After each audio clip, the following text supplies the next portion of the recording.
Coach, we talked a lot about sort of reassessing and reevaluating over the bye week. How did this bye week give you a chance to reevaluate? I think the biggest thing the bye week did for us was just give us a chance to exhale a little bit and reset. We're halfway through the pack, and just the way our bye weekend worked out, I think it was in a good spot this year. Is it mentally sort of easier because it's at that halfway point to say, we did this in the first half, we want to do this in the second half, able to break it up right down the middle? Yeah, it allows you to see, exactly that, what we did at the beginning, and we had a lot of good things that we accomplished, what we have left to do, and how we want to go about it. I think it gives us a chance to allow our bodies, our minds, you think physical, mental, just to take a breather, which I think is good. We talk a lot about sort of tangible physical benchmarks, but a lot of the mental side has been emphasized. Are there mental benchmarks for this back end of the season that the team as a whole is trying to hit? I think for them just to continue to stay, just healthy in all areas, whether it's physical, whether it's mental. We just got done with our winter quarter. So I think people forget, for us, we're in a quarter system where others are in semesters. So there's a little more of that to go along with it too. We're beginning our final term this year. So I think it just all this year kind of worked out. It was a nice spot where our bye worked out with spring break and being halfway through the pack. And it just seemed like it worked out in a good spot this year.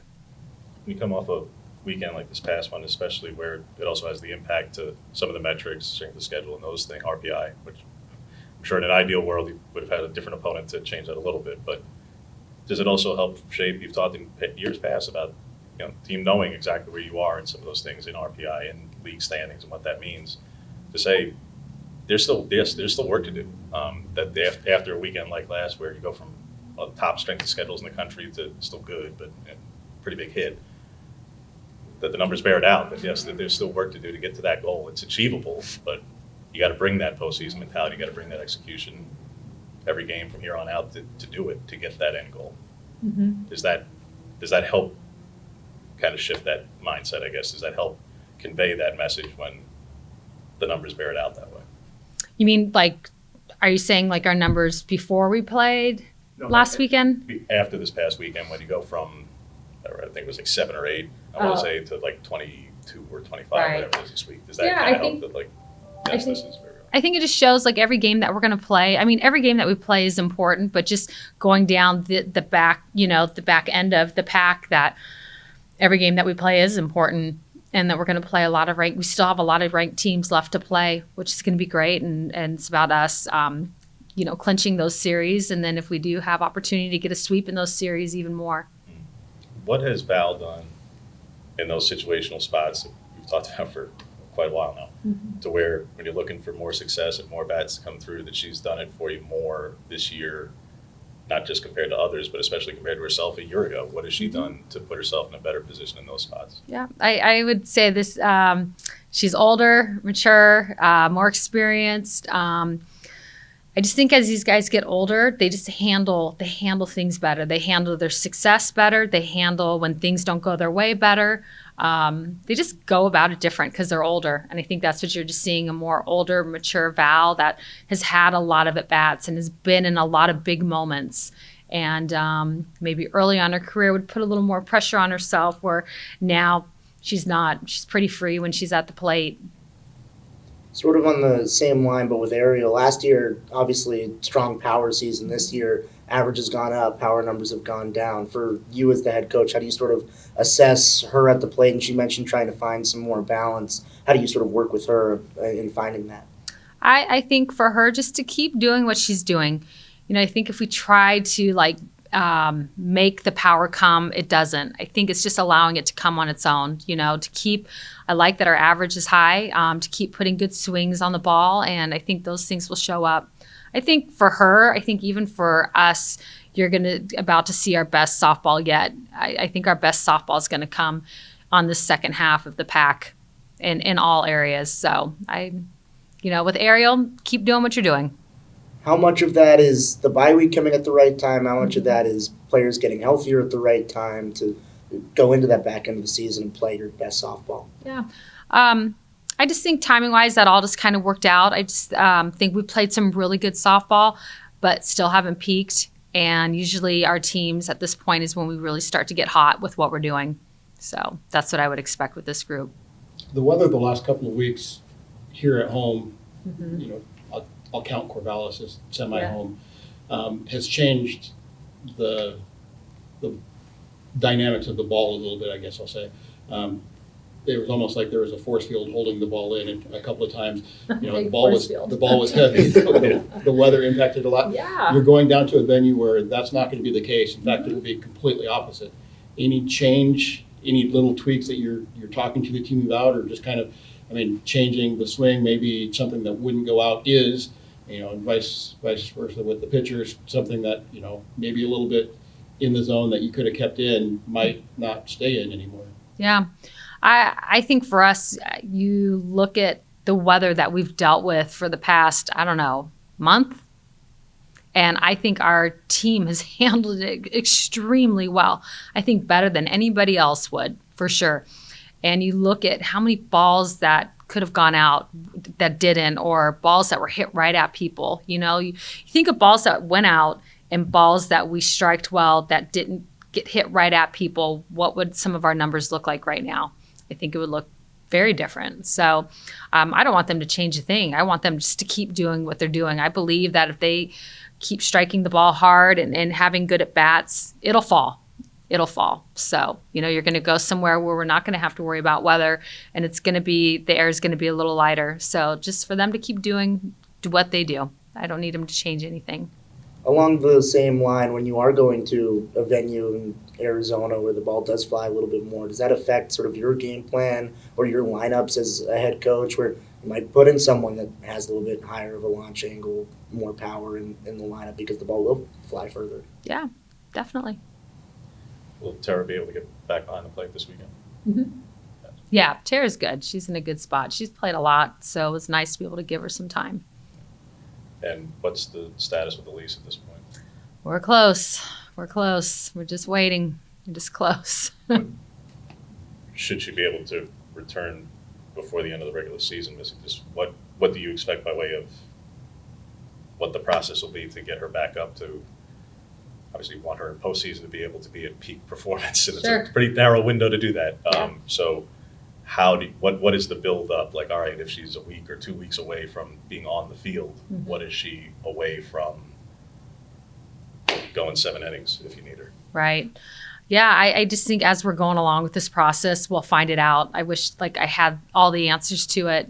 I don't. I just know that we're just trying to get her ready and get her situated for exactly what you're saying. As far as what it looks like, I don't know. But what I love is that she's very athletic. She's got urgency. Like you see Kai, I think she's a prime example. She's had to wait all year, and then her urgency has been, she's had urgency with what she's done because of what she's missed out. And I feel that we'd feel the same with Elise. However, how many innings in a ball game, I don't know that. I don't know. But as far as her urgency to be the best that she can be, I think you would feel that from her too. We talked a lot at the beginning of the season, sort of the competition amongst position groups and sort of thriving to be the best. Is now with Kai being healthy, at least starting to get back healthy, does that sort of reinvigorate that competition where everyone is trying to play for each other but also get a spot in the starting nine? Yeah, I think these guys always play for each other, and I think these guys have been competing all year. I think anytime you can add more depth, it goes a long way for us. So I think getting Kai back has been great for us. I'm excited to see what she can do this weekend at Arizona State. I think we'd feel the same thing for Elise, to get her back, and opportunity for innings would go a long way as well. But I think they're always playing for each other, and they're always competing. What are some specific benchmarks for you that you want to accomplish in this series? I think continue with what we've been doing, being solid with our defense and pitching, our pitching doing a good job of working ahead and finishing batters, and then our offense. We're getting runners on base. Is just to continue to cash them in. I'm guessing it's probably more something you'd think to do midweek next week with the Portland State games, but I get what you're doing with Kai entirely. More runners in front of your biggest bats. That's the kind of basic strategy there. any thought at all in terms of maybe putting her in like the 5-6, just in that, to try and put some for the bottom half of the lineup too, potentially just. I say that we're like, all these games obviously carry the weight they do. I'm not asking you to start experimenting on these, but is that something you think about for one of these midweek games you still got left, is maybe tinkering exactly where to put her if there's an alternative where you have a lefty pitcher, for example, you don't want to go lefty at the start. Yeah, no, I think just in general, we think about that, with Kai, just as she continues coming back, figuring out where's, the best spot to put her. And then it's matchups too, how does she match up? How do our other athletes match up? Like I think there's a couple different things that we're looking at, but it's just been great to have her. I think she's been a spark plug and has given us a little jolt in our lineup. So Arizona State's a team that has had more turnover in terms of top-end talent than probably any other team in the conference. Does that make it more difficult to game plan for them from last year to this year?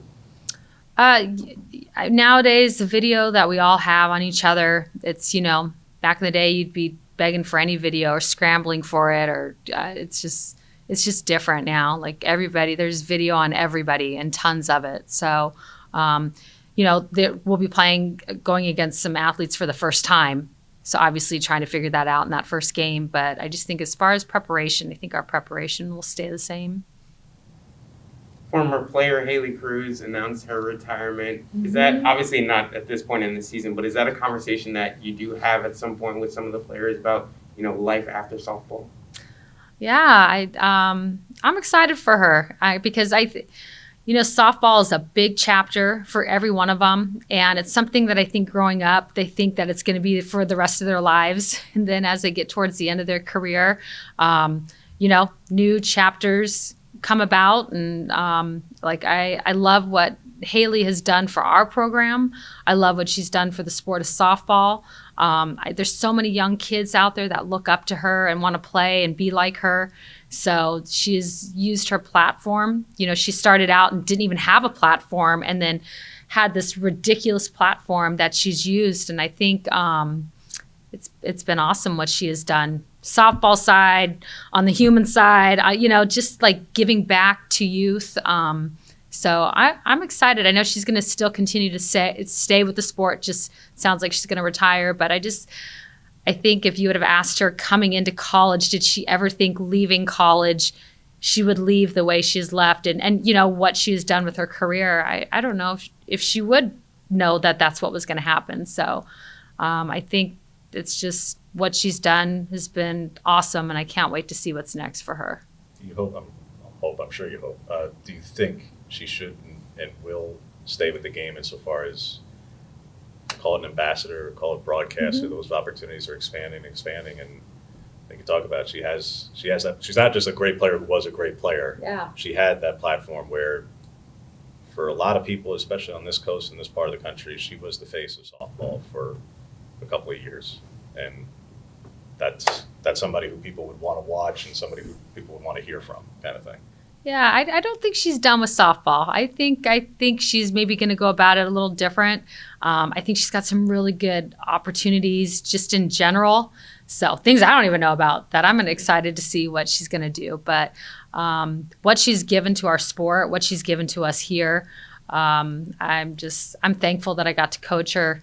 And I'm just really proud of her, and I'm excited for her, and I can't wait to see what's next.